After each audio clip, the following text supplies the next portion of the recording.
इसी के साथ अगली खबर की तरफ रुख करेंगे। प्रधानमंत्री नरेंद्र मोदी महाराष्ट्र के दौरे पर हैं और वहीं जलगांव में वो 11 लाख दीदियों को लखपति दीदी का सर्टिफिकेट भी जारी करेंगे। साथ ही आपको बता दें, उन दीदियों से मिलकर उनकी आरती भी उतारेंगे। और आपको बता दें, पीएम मोदी स्वयं समूह संगठनों को एक जो पूरा रिवॉल्विंग फंड है वो भी जारी करेंगे। इसके अलावा 5,000 करोड़ का लोन भी जारी किया जाएगा। ये रिपोर्ट देखिए, ये तस्वीरें हम आपको दिखा रहे हैं। देखिए, प्रधानमंत्री स्वयं सहायता समूह को रिवॉल्विंग फंड और लगभग 5,000 करोड़ का लोन भी जारी करेंगे। के तौर पर हम देख रहे हैं कि ग्रामीण महिलाएं काम कर रही हैं, तो वो तमाम अन्य महिलाओं को प्रोत्साहित करती हैं कि वो बैंकों में न केवल खाता खोलें बल्कि बचत की ओर प्रोत्साहित हो। जो छोटे छोटे निवेश साधन के तरीके हैं, तमाम योजनाएं हैं सरकार की, बैंकों की, डाकघरों की जो योजनाएं हैं उसके बारे में उन्हें जानकारी मिलती है। और महिला से बेहतर कौन हो सकता है। तो ये तस्वीर आप देख रहे हैं प्रधानमंत्री नरेंद्र मोदी। प्रधानमंत्री मोदी ने देखिए लखपति दीदियों की किस तरीके से आरती उतारी। 11 लाख नई लखपति दीदी जिनको सर्टिफिकेट प्रधानमंत्री मोदी की तरफ से दिया गया। और जब पीएम वहां पर पहुंचे तो देखिए किस तरीके से पारंपरिक अंदाज में उनका जोरदार स्वागत किया गया। जलगांव की तस्वीरें आपको दिखा रहे हैं। प्रधानमंत्री नरेंद्र मोदी ने लखपति दीदियों से संवाद भी किया और उनसे बातचीत भी की। प्रधानमंत्री मोदी ने खुद लखपति दीदियों की आरती उतारी, जो कि तस्वीर हमने आपसे कुछ ही क्षणों पहले आपको दिखाई। और ये संवाद की भी सीधी तस्वीरें हम आपको दिखा रहे हैं, कैसे लखपति दीदियों से प्रधानमंत्री मोदी संवाद कर रहे हैं। इसके अलावा प्रधानमंत्री स्वयं सहायता समूहों को रिवॉल्विंग फंड और लगभग 5,000 करोड़ का लोन भी वो जारी करेंगे। बहुत महत्वपूर्ण दौरा और महत्वपूर्ण सौगात नारी शक्ति को पीएम मोदी की तरफ से लखपति दीदी और उनको सर्टिफिकेट भी दिया जाएगा। बहरहाल जो तस्वीरें हम आपको दिखा रहे हैं लखपति दीदियों से वो संवाद करते हुए नजर आ रहे हैं और वो अपने जो अनुभव है वो शेयर कर रही हैं। और लखपति दीदी योजना के तहत महिलाओं को उद्योग के क्षेत्र में बढ़ावा देने के लिए, जिससे महिलाएं आत्मनिर्भर बन सके, जो कि प्रधानमंत्री नरेंद्र मोदी हमेशा से कहते रहे हैं कि महिलाओं को आत्मनिर्भर बनाना, फिर चाहे वो उद्योग के जरिए हो, फिर चाहे वो स्वयं सहायता समूहों के जरिए हो, ये सरकार की प्राथमिकता है। और यही वजह है कि महिलाओं को आगे बढ़ाने के लिए सरकार बिना ब्याज के 5 लाख रुपए का कर्ज देती है। और अब आज महाराष्ट्र के जलगांव में प्रधानमंत्री नरेंद्र मोदी पहुंचे हुए हैं लखपति दीदी योजना का लाभ महिलाओं को देने के लिए। और इस दौरान प्रधानमंत्री का स्वागत महिलाओं ने किया, क्योंकि वो जानती हैं कि उनके लिए, उनको आगे बढ़ाने के लिए प्रधानमंत्री लगातार काम कर रहे हैं। और केवल लखपति दीदी योजना के तहत नहीं प्रियंका, बल्कि और भी कई योजना है जिनके तहत महिलाओं को आगे बढ़ाने के लिए प्रधानमंत्री काम कर रहे हैं। बिल्कुल, और क्या है लखपति दीदी योजना, ये भी आपको बता रहे हैं।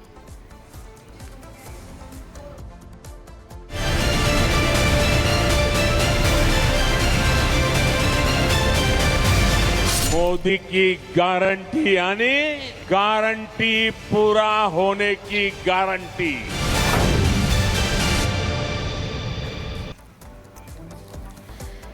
और चलिए अगली बड़ी खबर आपको बताते हैं। मोदी सरकार की तरफ से सरकारी कर्मचारियों के लिए एक बड़ा तोहफा दिया गया है और इस तोहफे की जो शुरुआत है वो अगले साल 1 अप्रैल 2025 से होगी।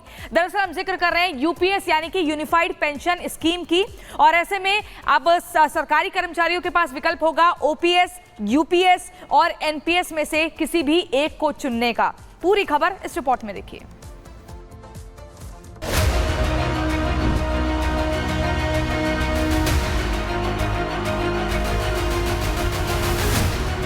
पेंशन के लिए जो क्वालिफाइंग सर्विस रहेगी वो रहेगी 25 ईयर। मोदी सरकार ने एनपीएस में किया सुधार, यूपीएस के फायदे 1000। नई पेंशन योजना, सरकारी कर्मचारियों को क्या क्या मिलेगा। मोदी सरकार ने तोहफा दिया, खिल उठा सरकारी कर्मचारियों का चेहरा। 24 अगस्त की शाम सरकारी कर्मचारियों के लिए खुशखबरी लेकर आई। एनपीएस के विरोध और ओपीएस की बढ़ती मांग के बीच यूपीएस यानी यूनिफाइड पेंशन योजना को मोदी कैबिनेट ने मंजूरी दे दी है, जो कि 1 अप्रैल 2025 से लागू होगी।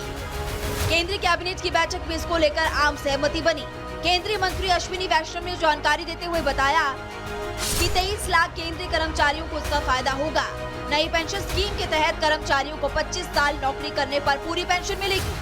नौकरी के आखिरी 12 महीने की औसत बेसिक सैलरी का 50% एश्योर्ड पेंशन मिलेगी।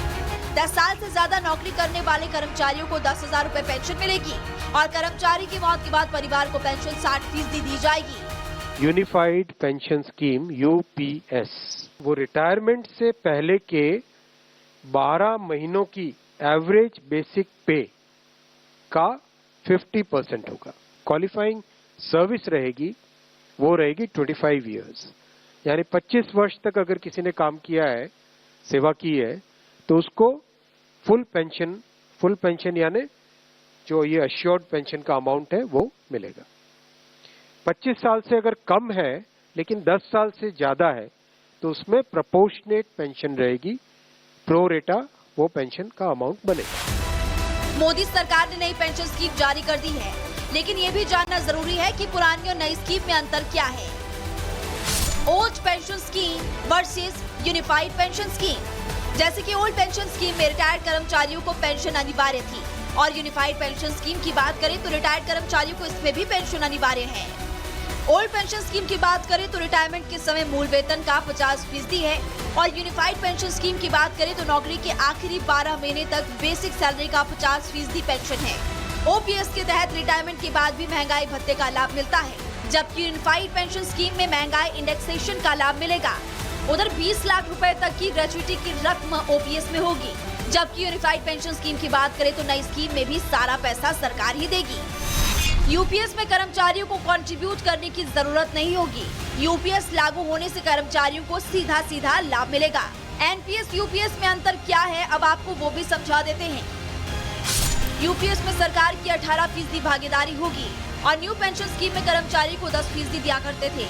बेसिक सैलरी का 18.5% हिस्सा सरकार यूपीएस के तहत देगी, जबकि एनपीएस में सरकार की भागीदारी सिर्फ 14% तक थी।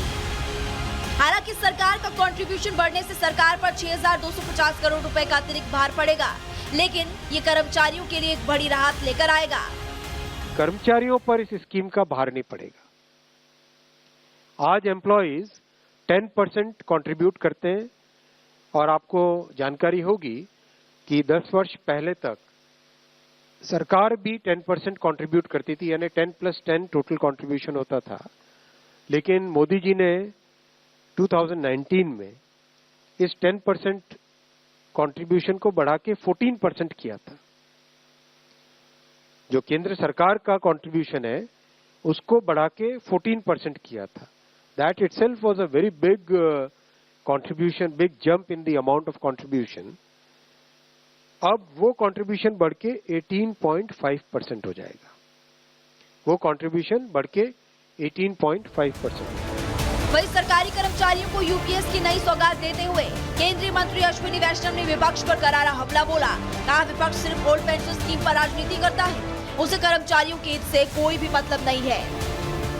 तो जिस सीरियसनेस के साथ प्रधानमंत्री श्री नरेंद्र मोदी जी ने इस विषय को लिया, आप सब जानते हैं कि मोदी जी के काम करने की शैली में और विपक्ष में एक बहुत बड़ा डिफरेंस है।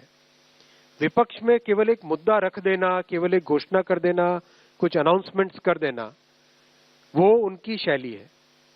मोदी जी की शैली है हमेशा जो मुद्दा है उसको सीरियसली लो, उसको डिटेल में समझो, उस पे जितना पॉसिबल है कंसल्टेशन करो और उस कंसल्टेशन से निकल के जो देश हित में, जनहित में और स्टेक होल्डर्स के हित में जो विषय आए उसको उस तरह से आगे रखो। आपको बता दें, सरकारी कर्मचारियों की तरफ से नई पेंशन में बदलाव को लेकर लगातार मांग उठ रही है, जिसे लेकर पीएम मोदी ने कैबिनेट सचिव टीवी सोमनाथन की अध्यक्षता में एक समिति का गठन भी किया था। समिति ने कई संगठनों और कई राज्यों के साथ मिलकर बैठकें की और इस पर रिजर्व बैंक और विश्व बैंक से भी राय मशवरा लिया गया, जिसके बाद समिति ने यूपीएस की सिफारिश की है, जिसे अब मोदी सरकार ने मंजूरी दी है। वहीं सरकारी कर्मचारियों के लिए सबसे अच्छी बात यह है कि केंद्र सरकार ने कर्मचारियों के लिए एनपीएस और यूपीएस दोनों में से कोई एक पेंशन स्कीम चुनने की छूट दी है। Bureau report, Republic Bharat.